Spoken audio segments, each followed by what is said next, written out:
A Síria está aqui, a 8 horas de avião da Espanha. A grande parte da sua população se concentra aqui. Por quê?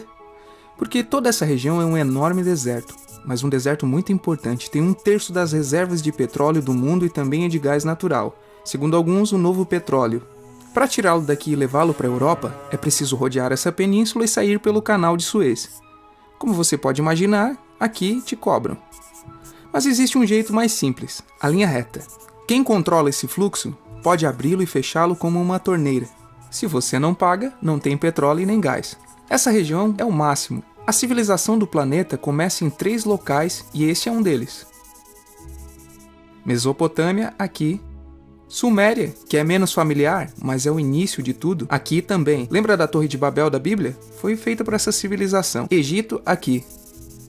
Sempre foi um ponto de contato entre o Oriente e o Ocidente, dando à Ásia saída para o Mediterrâneo. Talvez por isso, aqui nascem as principais religiões monoteístas. O judaísmo, o cristianismo, o islã é o último que chega e, de fato, acolhe os 2 anteriores. Adão, Noé, Moisés, Jesus Cristo são considerados profetas islâmicos. Bem, vamos ao ponto. Como a área é uma joia, todos querem controlá-la, e ela sempre esteve dentro de algum império. Persas, gregos, os romanos.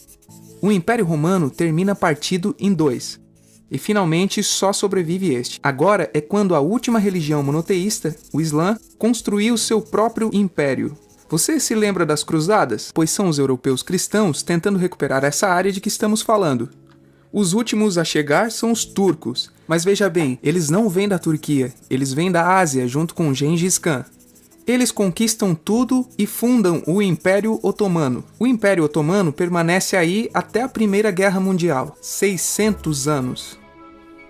Quando acaba a Primeira Guerra Mundial, aparecem pequenos países onde estava o Império Otomano. E pela primeira vez, vemos a Síria no mapa. Até agora, tínhamos desenhado para não nos perder. E o que criou esses países? Veja bem, o que eu vou contar é algo secreto. Bom, foi em 1916. Este segredo máximo se chama Acordo de Sykes-Picot. Os franceses e os ingleses não podiam derrotar sozinhos o Império Otomano. Só poderiam se fossem apoiados pelas pessoas que viviam lá dentro, na sua maioria árabes. Como eles os conquistaram? Prometeram a Grande Arábia, um país só para eles. O único problema é que era uma farsa. Antes de prosseguir, vamos lembrar uma coisa. Os árabes são um povo, não uma religião. Isso é, um árabe pode ser muçulmano, pode ser cristão, e antes do Islã, aparentemente houve tribos árabes com tradições judaicas. Bem, para os árabes não foi dado esse único país que tinha sido prometido. Em seu lugar, franceses e britânicos criaram diversos países pequenos. Esses países, obviamente, não eram países de verdade, mas áreas sob seu comando com governantes estabelecidos por eles. Durante esse tempo, eles fazem o que querem com a área. Lembre-se que há petróleo. A Síria, embora não tenha grandes reservas, tem fácil acesso ao mar, e a França, que ficou com a Síria, entrega a nação a empresas estrangeiras. Após a Segunda Guerra Mundial, os europeus se vão. No caso da Síria, são expulsos.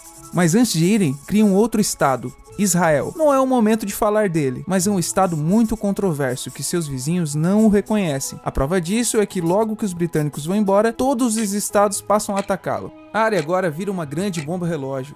E enquanto isso, o que acontece com a Síria? Bem, não é muito estável, tem constantes golpes de Estado. Nessa época aparece na Síria uma ideologia que assume o controle e se expande por todo o mundo árabe, o Baás. Essa ideologia mistura o antigo sonho de uma só nação árabe com ideias socialistas e algo muito importante, é laica, ou seja, não é religiosa.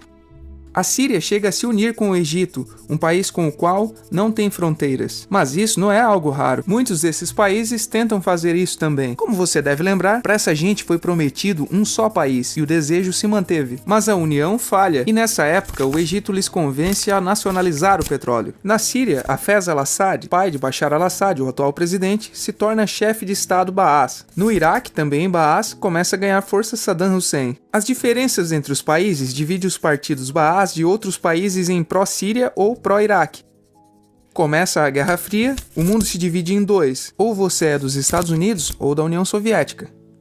São anos muito movimentados em que há muitos conflitos com Israel, então invadem seu vizinho Líbano e começam uma oposição islâmica ao regime Baas de Assad, a Irmandade Muçulmana. Voltemos atrás por um momento. Você lembra que a maioria dos árabes são muçulmanos? Bem, é verdade, mas dentro da religião muçulmana há dois ramos fundamentais, os sunitas, a maioria, e os xiitas. No caso da Síria, apesar de ser um estado laico, os governantes e chefes militares eram xiitas, os quais representam menos de 13% da população. Em contrapartida, quase 70% da população é sunita. Um dado curioso é que os cristãos são quase 10%. Bem, os xiitas controlam o governo, o exército e a população sunita. Este sentimento foi aproveitado pela Irmandade Muçulmana, que são islamistas radicais sunitas.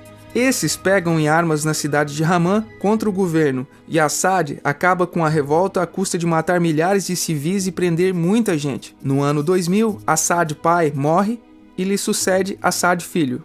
Frente a diversas pressões, liberta muitos presos, traz internet e esperança de mudanças. Há um período de grande debate político e aparece a oposição. Também retorna a Irmandade Muçulmana. Os anos seguintes são difíceis. Prendem a oposição e Bush inclui a Síria no eixo do mal. Ele apresenta suas propostas e aí já está à mostra o que acontecerá com a Síria. Os curdos, um povo que vive distribuído por vários países da zona, começa a protestar também. Há repressão e mortos. Em 2011 ocorre a Primavera Árabe. O que é isso? Foi um protesto que foi se espalhando por todos os países árabes pedindo mais democracia. Como você pode ver, o mundo árabe pode estar dividido em países, mas tem tendências generalizadas. Quando chega à Síria, Assad filho acaba usando o exército e nos enfrentamentos morrem umas 1000 pessoas. Os enfrentamentos vão se aumentando até que se converte em uma guerra civil. Não há momento exato do início. O importante é que hoje em dia há inúmeras facções no jogo. Vamos vê-las. Primeiro, pense que tudo está dividido entre xiitas, a minoria, e sunitas, a maioria. Xiitas são mais laicos, são o governo de Al-Assad. Controlam tudo isso, que caso se lembre, são as zonas xiitas do país. O governo de Assad está enfrentando todo o resto, também majoritariamente laico, mas sunita. É o Exército Livre da Síria, ou FSA em inglês. Junto com a Frente Islâmica, que é religiosa, e outros 60 grupos, formam uma coalizão, que a imprensa chama apenas de oposição moderada. Também islamitas e sunitas, mas radicais, são a Al-Nusra, como é chamada a Al-Qaeda na Síria. Outros islamitas radicais são o autoproclamado ISIS, ou Estado Islâmico de Iraque e Síria. São uma dissidência da Al-Qaeda que controlam a maior parte da Síria e Iraque e são famosos pelas suas atrocidades. Seu objetivo é impactante para muitos. É a criação de um Estado Islâmico ao longo da Ásia, a África e aí por diante. Isso você já sabe. Em Al-Raa temos o povo curdo. Você lembra? Aquele que o presidente Assad reprimiu, pois igualmente os governos de países próximos também o fizeram. Agora eles controlam militarmente essa zona. Antes de terminarmos, repassemos os apoios militares internacionais até outubro de 2015. As forças de Al-Assad são apoiadas pela Rússia, que já tinha bases militares no país antes do conflito, pelo Irã e pela China. Todos são países daquilo que a Europa chama de Oriente. Contra Al-Assad, apoiando a chamada oposição, lutam Estados Unidos, Turquia, França, Grã-Bretanha e Arábia Saudita. Podemos terminar com algumas conclusões, deixando claro que se trata de uma opinião pessoal. Se recapitularmos, veremos que a região é estratégica. Por sua privilegiada situação, todos a querem. A Síria sempre foi dominada por grandes impérios. Pense que há 100 anos a atual França já era França. A Inglaterra era Inglaterra. E isso também há 200 anos, há 300 anos e também há 400 anos. Mas, em uma contrapartida, a Síria só é Síria há menos de 100 anos e só governa a si mesma há mais ou menos 50 anos. E também eles jamais decidiram suas fronteiras. Elas foram impostas. A Europa dividiu o Oriente Médio somente para controlá-lo, desenhando países sem levar em conta o seu povo. Muitos historiadores dizem que todo o povo tem a necessidade de manejar o seu próprio destino, mas com os ingredientes que vimos, jogam contra projetos como a Síria Baá, que usa a repressão para se manter. E, em última instância, se produz uma guerra civil. Neste contexto, não é difícil que apareçam jogadores que se alimentem do desespero e ressentimentos unidos à repressão e à adição do Ocidente como invasor. O ISIS usa a identidade árabe e a mitologia de antigos impérios. Quando quiser entender o presente, se pergunte: e o passado?